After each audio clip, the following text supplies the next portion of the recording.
फेकायचे की तुम्ही घालून जायचं आणि त्यांना मतदान करून टाकायचं.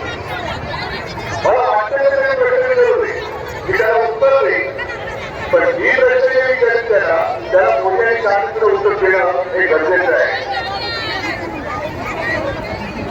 राम मंदिराचा विषय तुम्ही काढला, त्यावेळेला मित्रांनो सुरू करत होता, कोणीही शंकराचार्य बरोबर नव्हते, तुम्हाला माहिती बोलतोय तेव्हा.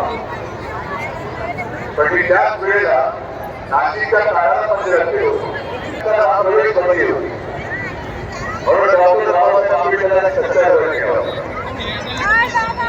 मी तिथे गेलो आणि तुम्ही राम मंदिराचा विषय काढलाय, काळा मंदिराचा विषय काढलाय, म्हणून मी या विद्यार्थ्यांपासून वरती मोडीपर्यंत सगळ्यांना विचारतोय की तुम्हाला जे मध्ये ट्रेन उठून जातं,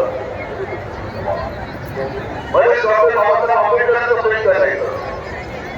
आता काल हिंदू देशाला बाळासाहेबांचं प्रेम आहे, पण बाबासाहेबांचं प्रेम मोदी तुमचं उठून जात असेल तर मग मी तुम्हाला एक प्रश्न विचारतो, तुमच्या विजय आणि देवेंद्रला विचारा की काही दिवसांपूर्वी, 2 महिन्यांपूर्वी महाराष्ट्र शासनाने अल्पसंख्याक आयोग करून स्थापन केला.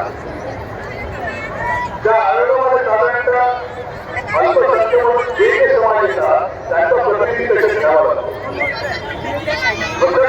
जैन आहे, बौद्ध आहे, ख्रिश्चन असेल, पारसी असेल, मुस्लिम आहे, मग तुम्ही यादी काढा आणि त्या यादीमध्ये एक सुद्धा माझ्या डॉक्टर बाबासाहेब आंबेडकरांच्या धर्मशिकांना बौद्ध समाजाचा एक सुद्धा प्रतिनिधी आयोगात का येत नाही याचं उत्तर द्या आणि मग तुम्ही आम्हाला बाबासाहेबांचं प्रेमबद्दल शिकवा.